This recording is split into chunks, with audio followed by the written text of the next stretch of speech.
If you live in London, these will be a familiar sight. This is the revised, very beautiful actually, Rolls-Royce Cullinan. No, it's actually the new London electric cab company. Very cool car. I got to drive it for the first time when it was just freshly released a couple of years ago, and I liked it very, very much. But I'm in the factory in Coventry where they make these things, not to see this, because I've done a lot of miles in this, but to see the all-new van version of this car. And it lies behind that yellow wall there. So come on then, follow me. You've seen this, it's a black cab, and it's great, I have to say, and it does look way better than the Rolls-Royce Cullinan. Sorry Rolls, but it's true. But this is what we've come here to see today, and I've got pretty exclusive access because they've just closed the production line for the evening, and I'm all on my own. And this here, these two, see the blue one and the white one here, this is the VN5. I'm going to go here and show you. So imagine you've got the recipe of the Geely owned London electric vehicle black taxi, which is a range extender electric vehicle, but you've put a van back on it. It's a bespoke electric vehicle, remember, and I'm going to go through in as much detail as I've been given about 10 minutes ago the details of that. There's the white one, look. This is a medium-sized commercial vehicle.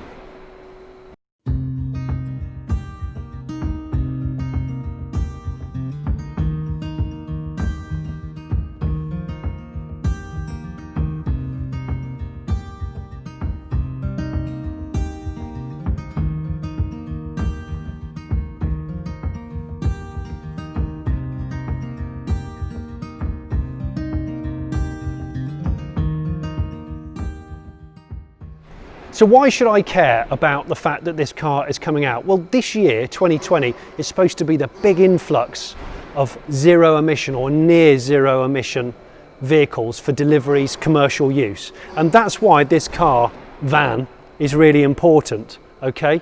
Now, first things I will mention is, at the moment, there's a glut already arrived and coming of commercials, a combination of full electric and, like this, range extender EV vehicles, and that means there is an engine under there, but it acts as a generator. It doesn't drive the wheels. Probably the oldest van I can think of that's pure EV is the good old Nissan ENV 200, which has kind of evolved slowly, and it's been around for a long time, and they've just brought out the Voltia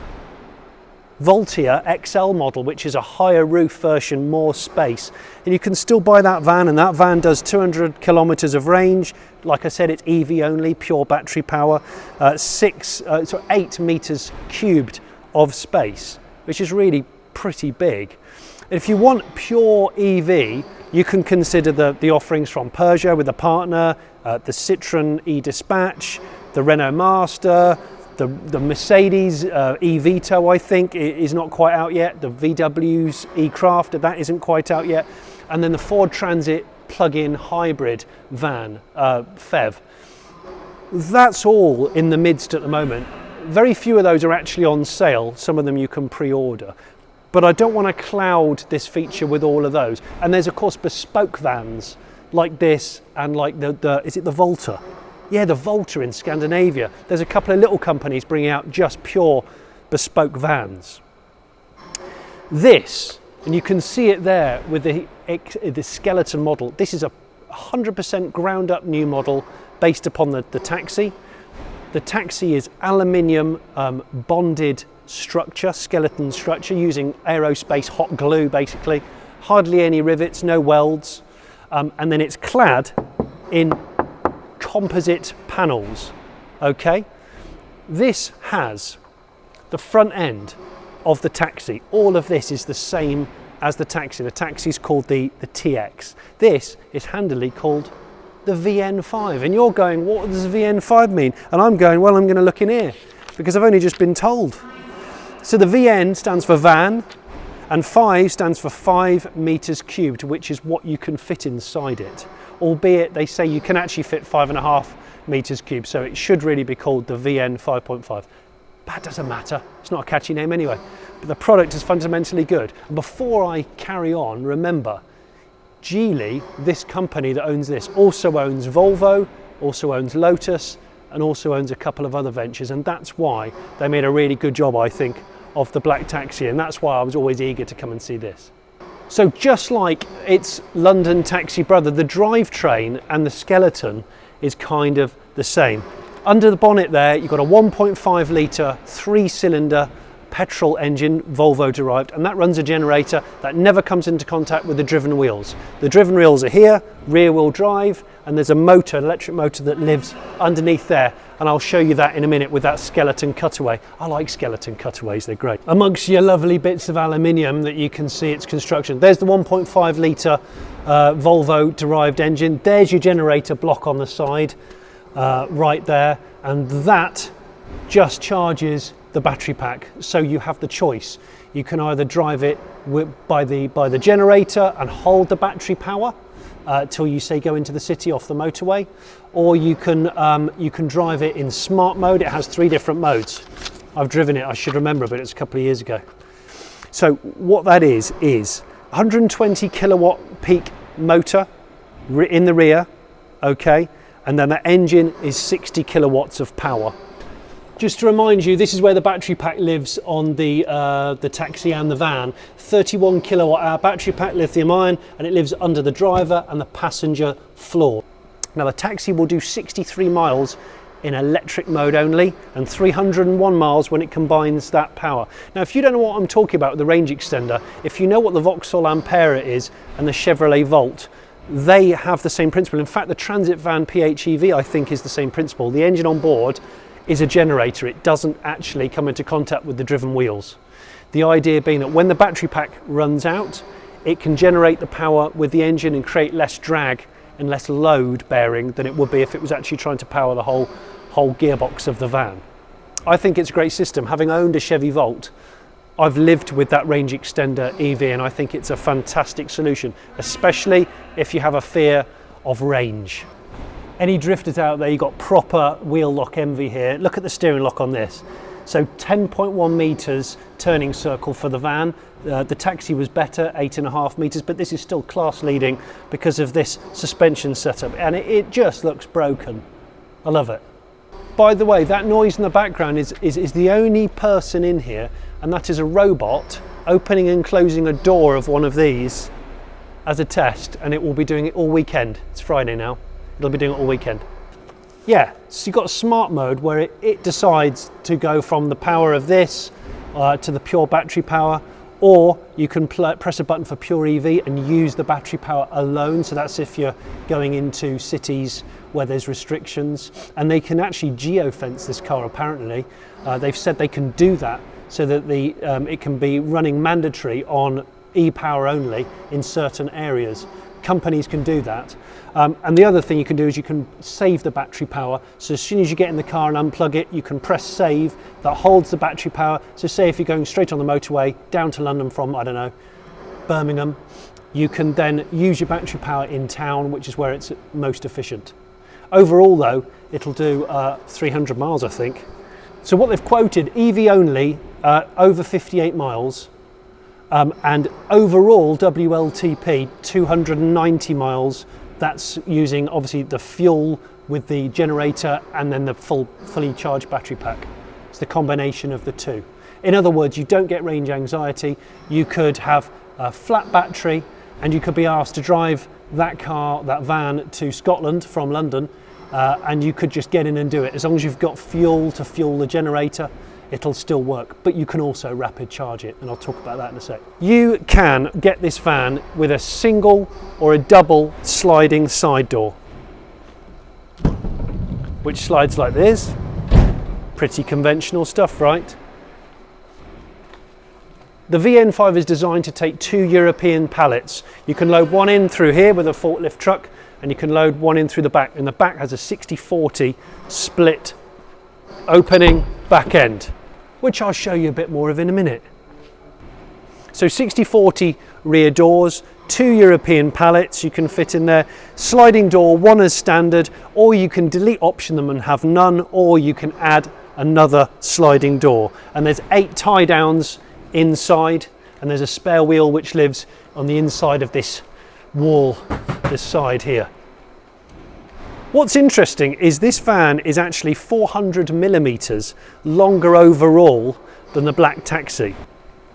And now we get to the middle of the van, and under the floor in the middle are your onboard charging systems, so still high voltage stuff, hence the orange pipes, cables even. Now all of them come as standard with an 11 kilowatt onboard charger, which is one of these boxes, but you can option the van to have a 22 kilowatt faster charging system, and that's where the second box comes in. And there are 3 specs for this: Business, City and Ultima. And the Ultima spec comes with that as standard, but the other ones you can option it if you want. So as I said before, the reason why this is called a VN5 is apparently it's got 5 meter cubed amount of space, although they say it's closer to 5.5 meters. So that is less than some of its proposed competitors. For example, the Transit Van PHEV with its 1 litre EcoBoost range extender engine can do 6 meters cubed. But it's got a much smaller battery pack and it won't go as far EV only, 35 miles EV only. This will do just under 60 reliably. Say them, not I haven't driven it yet. Nobody's driven it yet. There's a couple of 12 volt outputs, and it comes with panels and things. I have to point out though, I've been told I have to, that this is still a pre-production model, so it's not completely finished. Although on camera it probably does look completely finished. There's just a couple of little bits which aren't quite mass production standard, and they're all going to be made here in Coventry.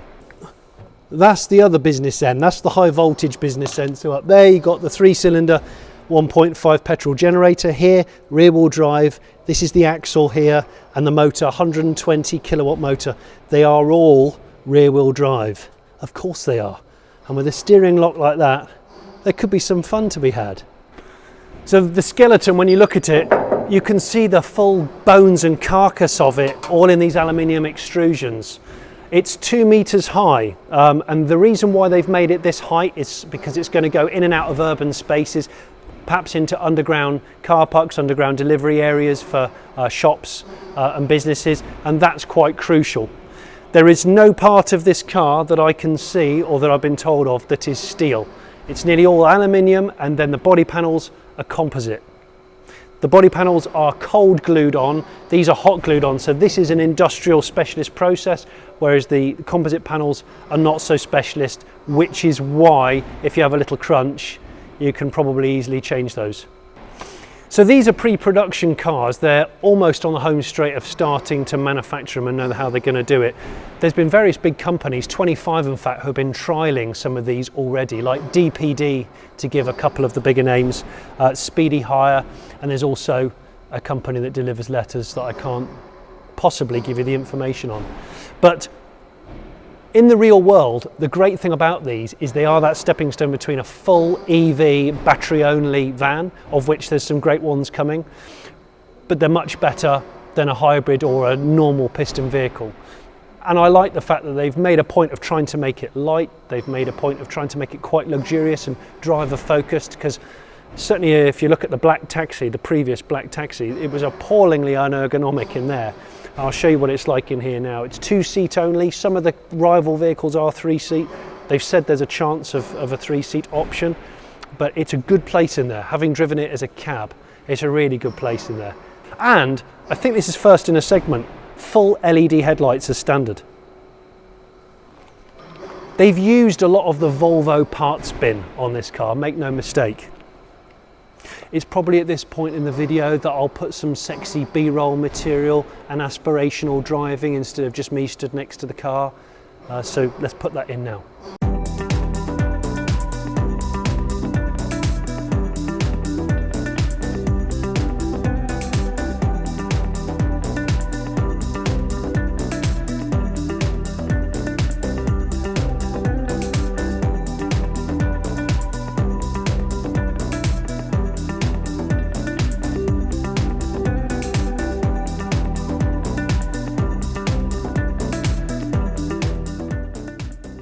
What they want you to have with a van like this is options. So obviously they want to eliminate any kind of anxiety that you might have and you have flexibility. So they all can rapid charge as standard up to 50 kilowatts, as I said before.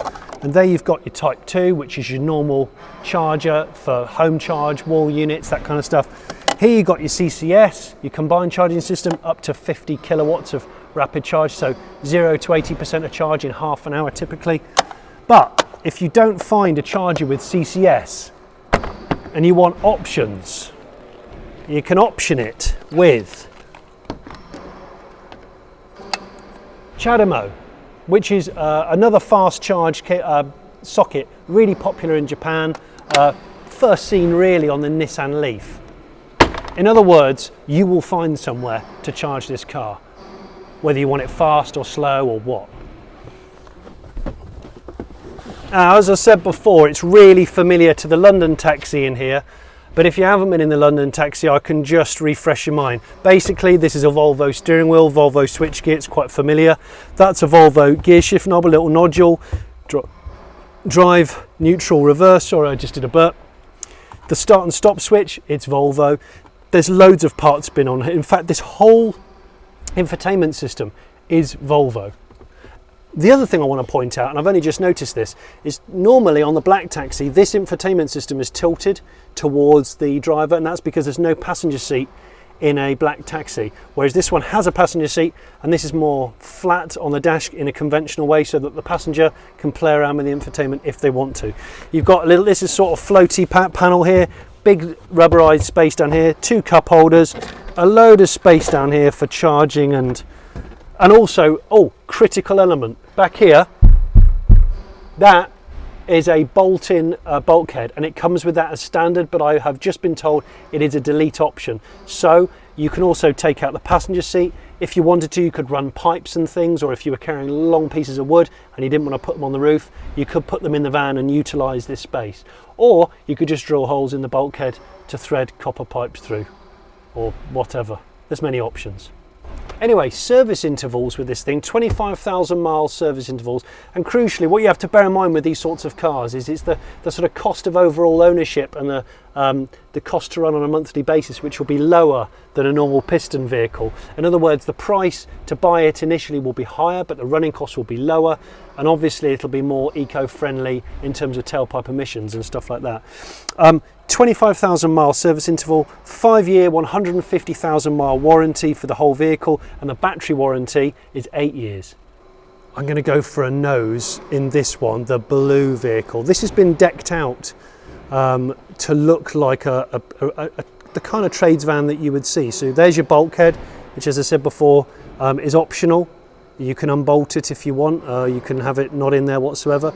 There's lots of drawer units in here. These have been put in by a company called Modal on rail systems with a hard flooring and industrial flooring. And then you've got your rack up there. I guess this is sort of plumber spec. You've got your pipe box. You've even got LED beacons there to showcase what you can fit. And if I go around to the back here, this is the sort of thing that you're going to see ordinarily. Lots of little storage racking systems. It's got a gross vehicle weight of 2,900 kilos, I think, 2.9 tons. Payload of 830 up to 830. You can see the rear lights, they're the same as the taxi. I do like those. And if I go back, this is the side without a sliding door. Quite like that. I'll climb into this one. It's a bit more colourful, isn't it? I'll show you. So higher spec vehicles have got electric seat adjustment. This one's beeping at me. Look, it's completely digital dashes come to life. So if you've not seen it before, you know, this is pretty modern. Like the augmented instruments that you get in these sorts of cars. Modern cars, you don't always get them in vans, but this you do. Okay, so there's your, sorry, it's the annoying door opening thing. If I close the door, will it shut up? Yes, it will. So there's your augmented dash binnacle.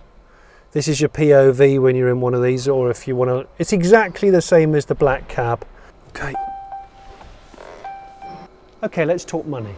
Yeah, okay. So there's 3 specs of the VN5. You've got business, then you've got city, then you've got Ultima. Business starts at £46,500. City, £48,000, and the Ultima is £52,000. Most of the differences are things like tech. The Ultima comes as standard with the 22 kilowatt charger and sat nav and metallic paint and body coloured bumpers and stuff like that, whereas the business spec comes, it's more of a white van with black bumpers, no onboard 22 kilowatt charger, just the 11 kilowatt charger, but you can option all of these things as you see fit. So that's it really. Starts at £46,500, which is a lot when you compare it to a normal diesel van, I suppose, but you've got to understand that these sorts of vans, and the EVs as well, the running costs are low, the purchase price is higher, and depending on where you're going to deliver and where you're going to go, your day-to-day costs should be incredibly low, coupled with the fact that your emissions are going to be a lot lower. Also, we live in a world now where lots of things are being delivered by e-commerce, so these things are only going to be on the rise, and that's why this van's been invented in a medium size, because the medium size seems to be the most popular van. I'm actually looking forward to driving a lot of e-vans this year from various manufacturers, the Germans, the French, and this one here, although this is a Chinese company, Geely, they're building them all here in Coventry. They've immediately said they don't expect this to be a van that fleets by and run for 3 years or 60,000 miles or whatever it might be. This is a van which you'll use for longer. A, your warranty's much longer.